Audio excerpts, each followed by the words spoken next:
Il faut dire qu'en Côte d'Ivoire, la culture du viol est omniprésente. Il y a des jeunes hommes dans 2 plateaux là qui prennent des sachets à la place des préservatifs pour avoir des rapports sexuels.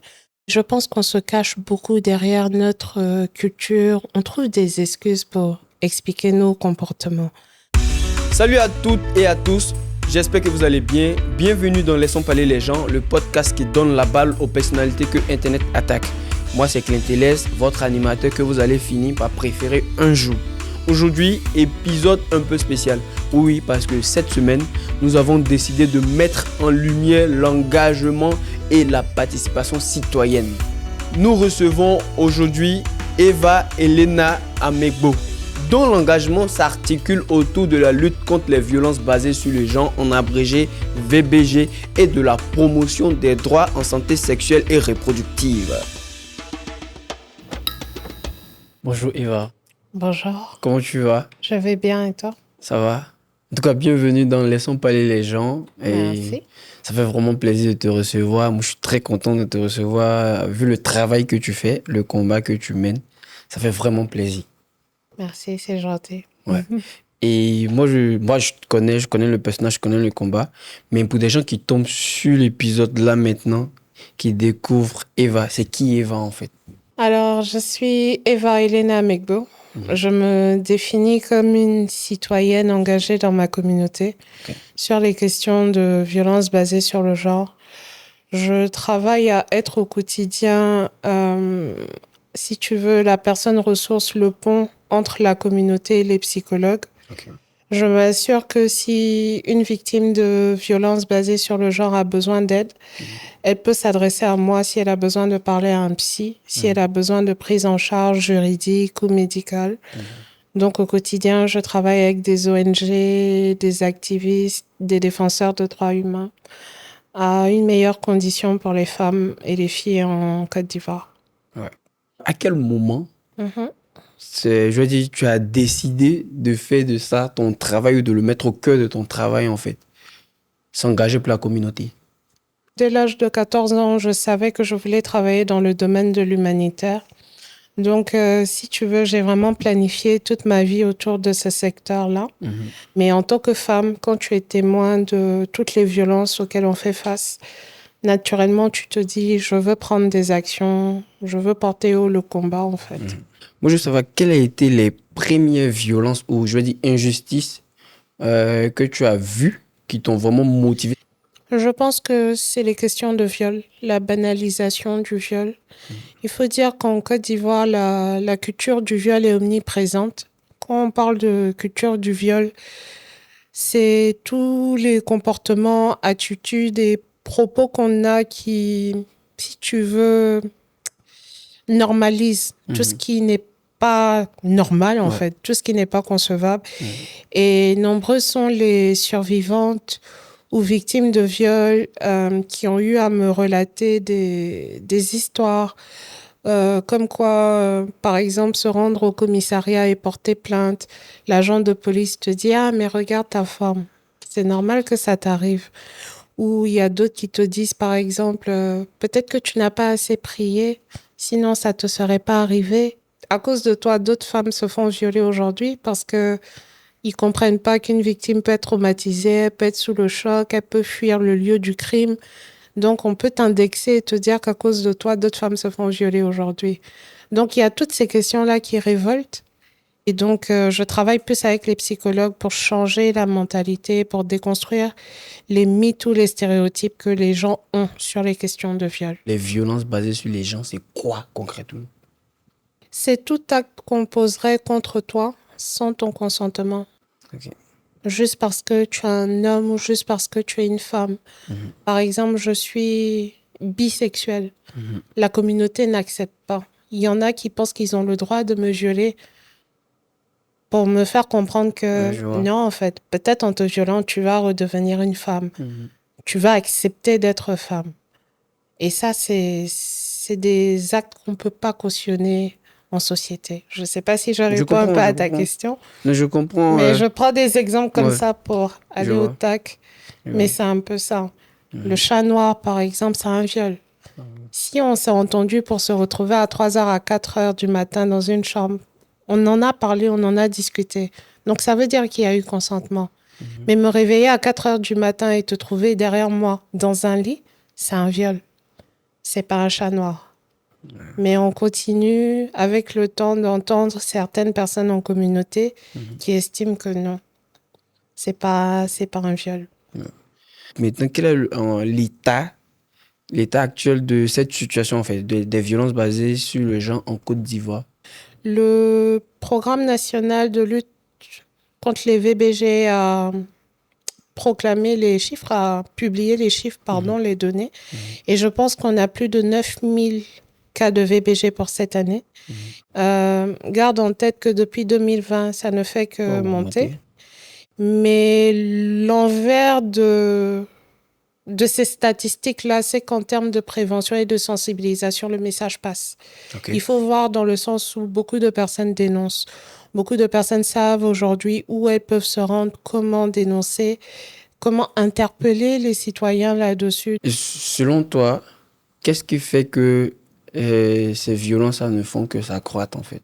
Je dirais que c'est nos us et coutumes, hein.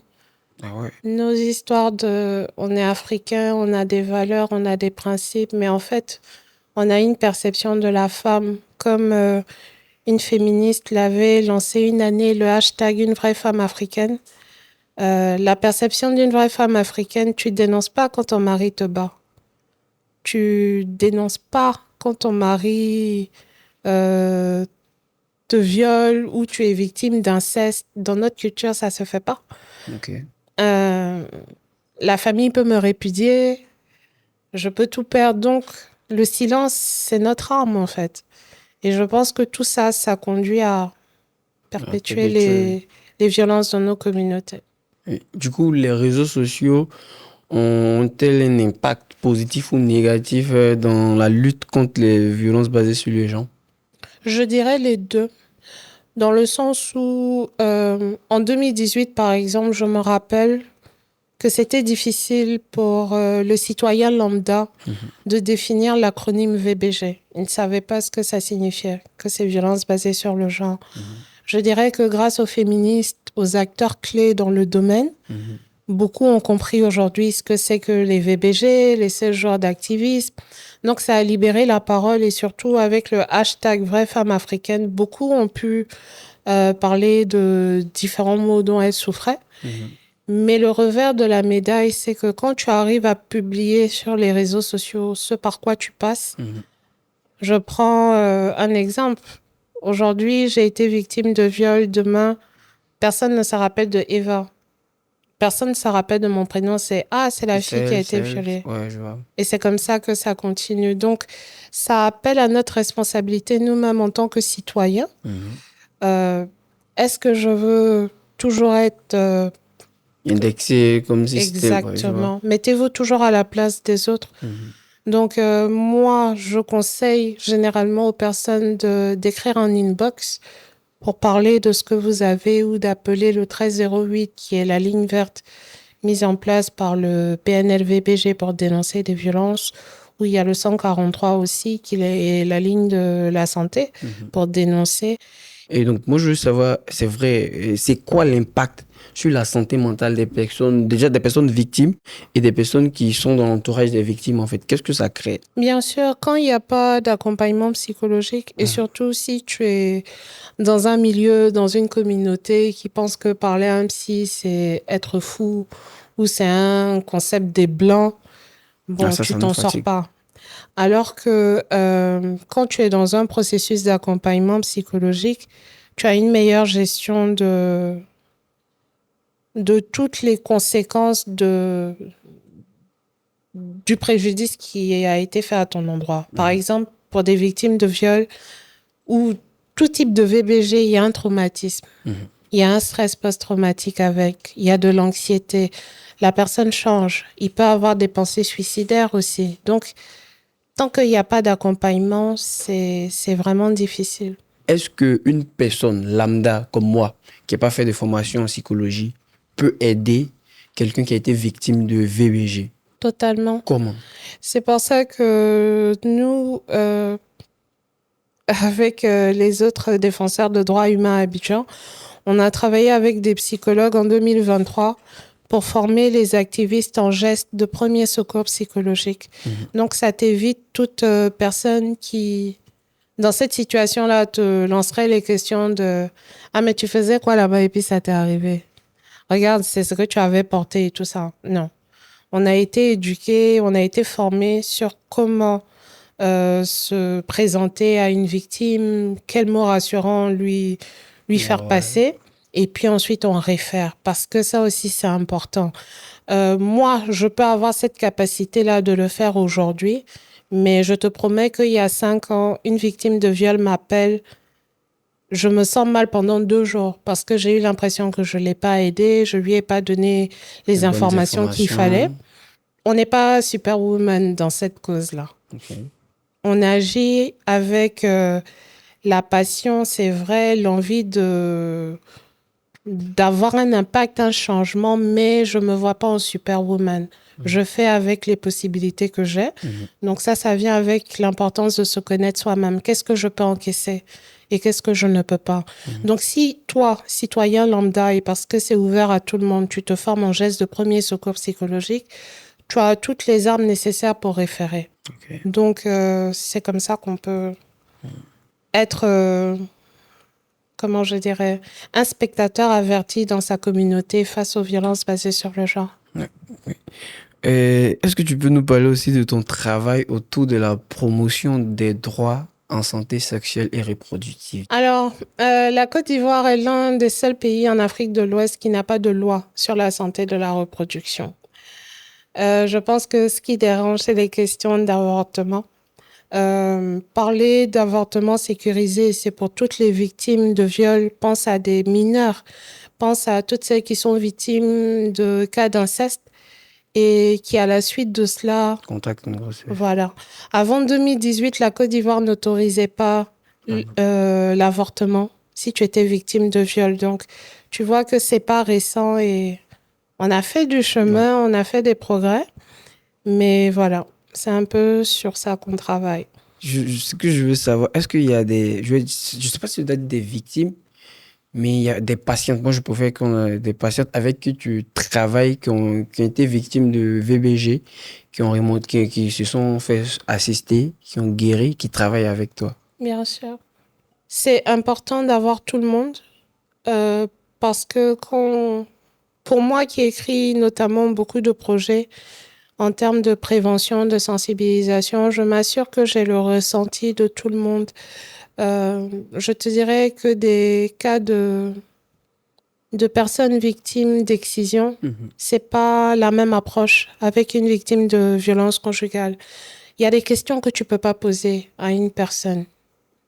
Il y a des questions vraiment intimistes où tu respectes comment je vais dire ça, la confidentialité, les principes de la personne avec qui tu es. Donc, on prend tout ça en compte, mais c'est vrai que écrire des projets ou penser à mener des actions, des initiatives en ayant le retour de personnes qui sont passées par là et qui aujourd'hui ont pu se reconstruire, c'est très important. Donc oui, il y a de véritables héroïnes dans ce pays-là qui ne sont pas forcément passées à la télé ou mis sur les réseaux sociaux par quoi elles sont passées.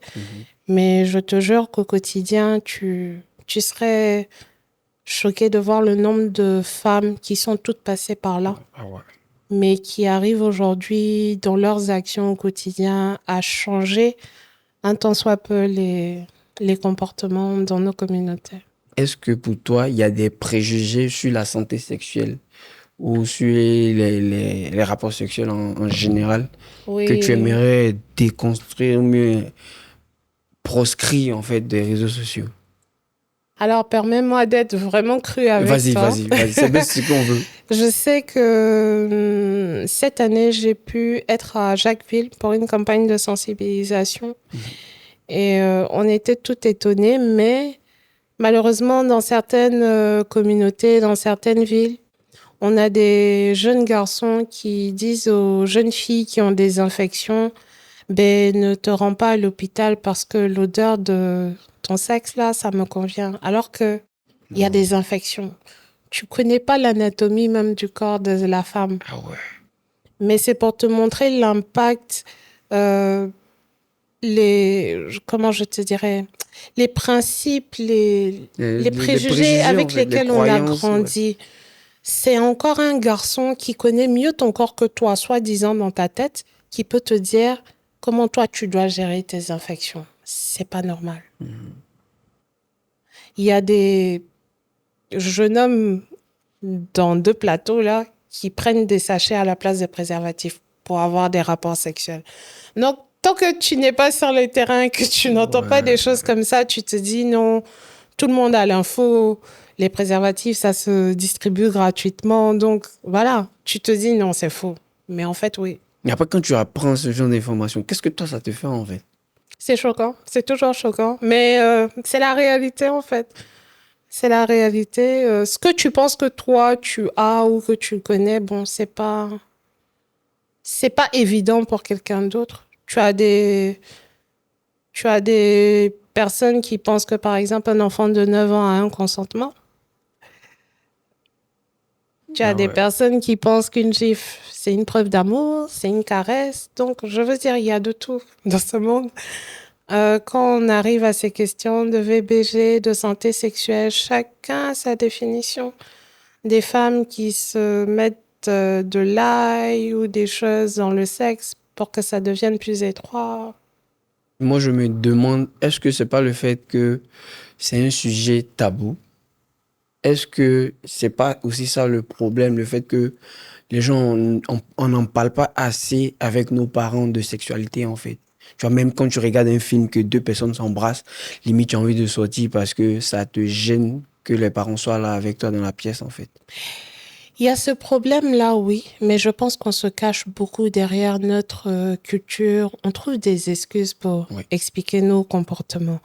Parce que en temps normal, dans notre société, il y a trop de choses qu'on voit qui doivent être corrigées. Je comprends que nos parents ne peuvent pas nous transmettre quelque chose qu'ils n'ont pas reçu, mais après, moi, je te dirais, ça dépend de l'engagement citoyen de chacun, de ton éducation, de quoi tu te nourris au quotidien. Par exemple, je te dirais qu'il y a de nombreuses activistes qui travaillent sur les questions de santé sexuelle, qui dénoncent ce genre de publication. Elles, tolérance zéro, elles dénoncent et ça porte. Mais combien de gens savent? Le citoyen pense que c'est à nous de faire ça, alors que toi-même, tu vois une publication que tu sais qui peut mettre en danger la vie d'une femme, d'une jeune fille, dénonce, bloque, signale en fait. Signale. Ça ne revient pas à nous qui travaillons dans ce domaine de le faire, tu vois. Comme on aime le dire chez nous, il n'y a personne qui demande la permission à ses parents pour sa première fois. Donc, de quoi on parle? Il y a des actions qu'on peut prendre, mais qu'on refuse de faire, soit disant que, bon, c'est notre culture, on est pudique, on est africain, mais on peut pousser le débat plus loin. Quand je parle de tabou, je parle de vraiment la conversation qu'on peut avoir avec nos parents, tu vois. Je me dis que tu crées le cadre sécurisé pour que ton enfant arrive à se confier à toi. Ouais. Parce que moi, je me dis, hein, c'est moi quand j'ai commencé à payer mon loyer, qu'ils ont commencé à m'écouter, j'ai commencé à avoir un peu mon mot à dire. On se cache souvent derrière nos coutumes, nos valeurs, mais au fond, non. Il faut libérer la parole. On n'est plus la même génération. Effectivement, avec nos parents, c'était sévère, c'était dur. Moi, j'ai jamais participé à une kermesse de mon école. C'est pas la même génération. Tu peux pas avoir les mêmes principes, la même attitude de 1986 avec des enfants de 2025, 2000, 2010. Voilà. Donc, c'est vraiment à nous de faire un effort, quoi. Comment les hommes devraient-ils se comporter dans ce combat-là et comment devraient-ils même s'éduquer par rapport à la situation? Je te dirais que tout vient de l'écoute, hein. L'écoute empathique. Il faut toujours pouvoir se mettre à la place des autres. Il faut avoir beaucoup de retenue, écouter avant de parler. Et je pense que c'est ce qui manque à beaucoup d'hommes.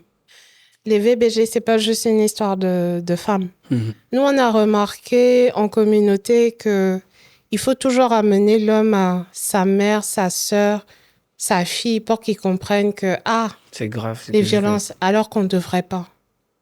Une fois que c'est atteinte à la vie d'une autre femme, ça doit t'interpeller. Il ne faudrait pas qu'on arrive à insulter ta mère, à insulter ta femme, ta conjointe pour que tu te sentes offensé. Tu n'as pas le droit d'insulter les autres femmes. On est victime de violences psychologiques au quotidien. Pas plus tard qu'il y a 6 mois, je me rendais au travail. J'ai été traitée de prostituée par quelqu'un qui m'a demandé l'argent. J'ai juste refusé de lui donner. Il m'a traitée de prostituée. Mais je te promets, c'était limite une agression parce qu'il a ouvert ma portière avant moi. Et moi, j'ai refermé, j'ai condamné. Et puis, il m'a regardé, il a dit, tu as peur, je vais rester là, je ne bouge pas. Mais on te parle de 9h du matin dans 2 plateaux, quoi. Et c'est ça, il y a... Naturellement, aujourd'hui, c'est comme demander de l'eau, c'est comme ça qu'on insulte une femme tous les jours. Donc, moi, j'estime qu'aujourd'hui, le travail des psychologues, c'est énorme. Ils se moquent de moi, ils estiment que je les vends héros et tout ça, mais je pense qu'une fois que tu as fait la thérapie, je pense que peut-être tu peux attester, pour toi qui es passé par une dépression, ça reconstruit, ça te permet aujourd'hui de voir la vie différemment. Ouais, autrement. C'est pour ça que nous, pour cette année, pour la campagne de 16 jours d'activisme, notre plaidoyer, c'est vraiment la gratuité des soins pour les victimes et survivantes de BPG, mais aussi l'intégration des psychologues dans la fonction publique ivoirienne. En tout cas, on va essayer de porter l'avant encore plus haut avec Laissons parler les gens, parce que déjà, c'est ça l'objectif. Mais après aussi, ici, notre ligne éditoriale, comme je l'ai dit, c'est vraiment de parler de nos rapports avec les réseaux sociaux. Et vu que vous menez ce genre de combat, moi, je veux savoir comment vous utilisez les réseaux sociaux pour faire résonner encore plus fort ce combat ou cette lutte. Alors moi, j'utilise beaucoup mon compte LinkedIn. Mais je te dirais que grâce aux réseaux sociaux, j'ai énormément appris en termes de me construire dans le secteur dans lequel j'interviens aujourd'hui. La plupart des formations ou des certifications que j'ai eues, c'est grâce au digital. Il y a des plateformes où tu peux te former sur les questions de VBG avec des vidéos allant de 5 minutes à 2 heures de temps. Le certificat vient dans ton mail. Donc, moi, je m'assure surtout que quand je reçois une information, quand j'ai bénéficié d'une formation, je la repartage sur mon compte pour tout le monde. Donc, je suis toujours celle qui republie des opportunités. On me dit, on aime bien venir sur ton mur parce qu'on trouve toujours un truc à faire. Des opportunités. C'est vraiment ça que je fais. Je m'assure que tout le monde ait la chance d'avoir le même parcours que moi ou que les personnes se réalisent encore plus que moi. J'aimerais voir d'autres femmes, en tout cas, aller aussi loin que moi dans la cause, dans la lutte.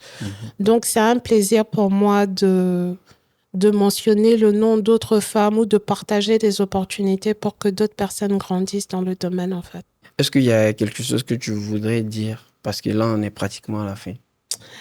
C'est te dire merci pour l'opportunité que tu m'as donnée de parler de moi, de mon engagement et de pouvoir dire ce qu'on fait au quotidien pour lutter contre les VBG et je souhaite tout plein de succès à Laissons parler les gens. Merci. On a besoin de ce genre d'initiative-là, de cette plateforme-là pour parler de ce qui se passe réellement en communauté et de vraiment inciter tout le monde à avoir un impact,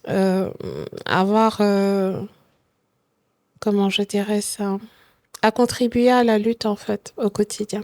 Donc vraiment merci. Merci à toi d'être passé. En tout cas, ça nous a fait vraiment plaisir. Plaisir partagé. Merci Eva et puis merci beaucoup. Bonne lutte et puis que Dieu vous aide. Amen. Merci.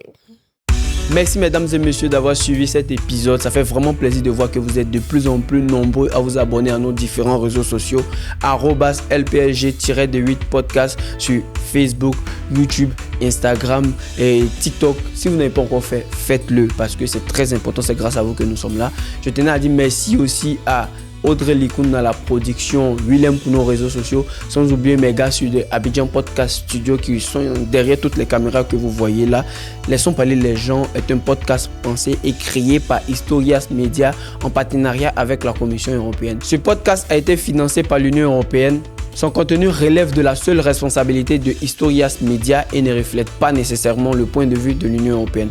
Allez les gars, je vous répète encore une dernière fois, abonnez-vous à nos différents réseaux sociaux parce que c'est ce qui est le plus important. C'est plus doux que Gaba quand on voit de nouveaux arts. Bon, c'est un peu faux, mais abonnez-vous quand même, quoi. Abonnez-vous.